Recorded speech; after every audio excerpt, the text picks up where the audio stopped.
नमस्कार। आज की इस चर्चा में हम ब्रह्मांड की एक ऐसी रहस्यमयी और अदृश्य ताकत के बारे में बात करने वाले हैं जिसे हम रोज महसूस तो करते हैं, लेकिन शायद ही कभी उस पर ध्यान देते हैं। एक ऐसा बल जो न सिर्फ हमारे पैरों को जमीन पर टिकाए रखता है, बल्कि पूरी की पूरी आकाशगंगाओं को बिखरने से रोकता है। मेरा मतलब है, जरा सोचिए, इसके बिना कुछ भी अपनी जगह पर नहीं रहता। तो चलिए इस बेहद दिलचस्प एक्सप्लेनर में गुरुत्वाकर्षण की भौतिकी और इसकी पूरी कार्यप्रणाली को जरा गहराई से समझते हैं। अब इस पूरी कहानी की शुरुआत होती है इतिहास के उस सबसे मशहूर सवाल से जिसके बारे में हम सबने स्कूल में सुना है। आइजैक न्यूटन एक पेड़ के नीचे बैठे थे, एक सेब गिरा और उनके दिमाग में अचानक एक विचार आया कि भाई, ये सेब नीचे ही क्यों गिरता है, ये ऊपर आसमान में क्यों नहीं चला जाता, या दाएं बाएं क्यों नहीं उड़ जाता। सुनकर लगता है कि यह तो बहुत ही मामूली सी बात है ना? लेकिन असल में इस एक छोटे से सवाल ने भौतिकी की दुनिया को पलट कर रख दिया और हमें ब्रह्मांड को देखने का एक बिल्कुल नया चश्मा दे दिया। तो आज हम इसी सफर पर निकलने वाले हैं। सबसे पहले गुरुत्वाकर्षण का एक बेसिक परिचय लेंगे, फिर न्यूटन और आइंस्टाइन के सिद्धांतों की तुलना करेंगे, ये सच में बहुत ही मजेदार हिस्सा है। उसके बाद पृथ्वी पर द्रव्यमान और वजन के फर्क को समझेंगे, ब्रह्मांड में इस बल के विशाल प्रभावों को देखेंगे और आखिर में जानेंगे कि ये पूरे यूनिवर्स का सबसे जरूरी बल क्यों है। तो चलिए बिना किसी देरी के अपने पहले भाग से शुरू करते हैं, गुरुत्वाकर्षण का परिचय। आखिर ये बल है क्या चीज? अगर हम इसे बिल्कुल आसान और सीधे शब्दों में कहें तो गुरुत्वाकर्षण वो प्राकृतिक अदृश्य बल है जो हर एक चीज को दूसरी चीज की तरफ खींचता है। मतलब ब्रह्मांड में जिस भी चीज के पास द्रव्यमान यानी मास है, चाहे वो धूल का एक एकदम बारीक सा कण हो या फिर कोई बहुत ही विशाल तारा, वो दूसरी चीजों को अपनी तरफ आकर्षित करता ही है। ये एक ऐसा खिंचाव है जिसे आप अपनी आंखों से देख तो नहीं सकते, लेकिन सच मानिए इसके बिना हम यहाँ बैठकर बात नहीं कर रहे होते। और सबसे दिलचस्प बात क्या है पता है? ये कोई ऐसी चीज नहीं है जो सिर्फ अंतरिक्ष में होती है। हमारे रोजमर्रा के जीवन में ये हर जगह है। आपके हाथ से कोई चीज छूटकर सीधे जमीन पर गिरती है। हम हवा में तैरने के बजाय जमीन पर चल पाते हैं, और यहाँ तक कि हमारे सौर मंडल के सारे ग्रह सूर्य के चारों तरफ एक परफेक्शन के साथ चक्कर लगाते हैं। ये सब कुछ इसी एक बल का कमाल है। एक ही नियम जो एक छोटी सी बॉल और एक विशाल ग्रह दोनों पर बराबर लागू होता है। अब आते हैं हमारे दूसरे भाग पर, न्यूटन और आइंस्टाइन के सिद्धांत। और यहीं पर भौतिकी की कहानी में असल ट्विस्ट आता है। यहाँ हम विज्ञान के इतिहास का एक बहुत बड़ा प्लॉट ट्विस्ट देखने वाले हैं। एक तरफ हमारे पास न्यूटन का वो पुराना नियम है। न्यूटन ने क्या कहा था कि ये दो वस्तुओं के द्रव्यमान और उनके बीच की दूरी पर आधारित एक सीधा आकर्षण बल है। जितना ज्यादा मास उतना ज्यादा खिंचाव। लेकिन फिर आते हैं एल्बर्ट आइंस्टाइन, और उन्होंने जो कहा उसने सबके होश उड़ा दिए। आइंस्टाइन ने अपने जनरल रिलेटिविटी के सिद्धांत में बताया कि गुरुत्वाकर्षण सिर्फ कोई खिंचाव नहीं है, बल्कि भारी द्रव्यमान वाली चीजें अंतरिक्ष और समय यानी स्पेस टाइम की पूरी चादर को ही मोड़कर रख देती हैं। ये एक बिल्कुल ही क्रांतिकारी नजरिया था। शायद ये सुनने में थोड़ा मुश्किल लगे, तो इसे ऐसे समझते हैं।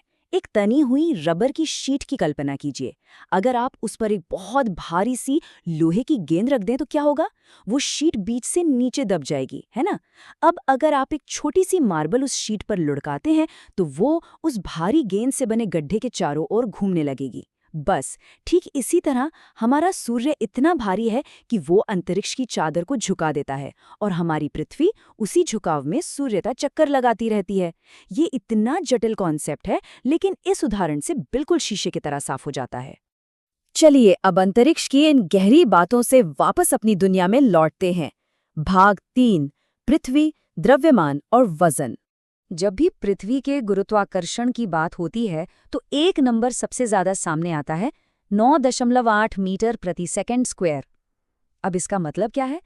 इसका सीधा सा मतलब ये है कि अगर आप आसमान से कोई चीज नीचे गिराते हैं तो उसकी स्पीड हर एक सेकंड में 9.8 मीटर प्रति सेकंड की दर से तेज होती जाएगी। हर गुजरते सेकंड के साथ वो और तेज गिरेगी।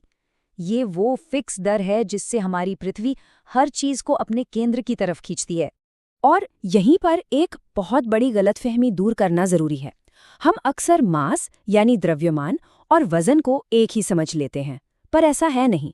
असल में द्रव्यमान वो पदार्थ है जिससे कोई चीज बनी है, और आप ब्रह्मांड के किसी भी कोने में चले जाएं, ये कभी नहीं बदलता। लेकिन वजन वजन तो वो बल है जो गुरुत्वाकर्षण के कारण आप पर लग रहा है। इसीलिए जब आप चांद पर जाते हैं जहां गुरुत्वाकर्षण पृथ्वी से काफी कम है, तो आपका वजन अचानक से घट जाता है, जबकि आपके शरीर का मास बिल्कुल वही रहता है। अब इस कॉन्सेप्ट को थोड़ा बड़े स्केल पर देखते हैं। भाग 4, ब्रह्मांड में गुरुत्वाकर्षण के प्रभाव। क्या आपने कभी सोचा है कि समुद्रों में लहरें और ज्वार भाटा क्यों आते हैं? ये बहुत ही शानदार प्रक्रिया है। देखिए, लाखों किलोमीटर दूर से चंद्रमा और सूर्य का गुरुत्वाकर्षण बल हमारी पृथ्वी को अपनी तरफ खींचता है। अब क्योंकि पृथ्वी की सतह पर इतना सारा पानी है और पानी तरल है, तो वो इस खिंचाव की वजह से थोड़ा बाहर की तरफ उभरने लगता है। और इसी जादुई अदृश्य खिंचाव की वजह से हमारे महासागरों में नियमित रूप से ऊंचे और नीचे ज्वार आते हैं। मतलब सोचिए, अंतरिक्ष में बैठे हुए खगोलीय पिंड सीधे हमारे समुद्रों को कंट्रोल कर रहे हैं। और अगर आपको पृथ्वी की इस जबरदस्त पकड़ से आज़ाद होना है, तो आपको बहुत बहुत तेज भागना होगा। कितना तेज? लगभग 11.2 किलोमीटर प्रति सेकंड।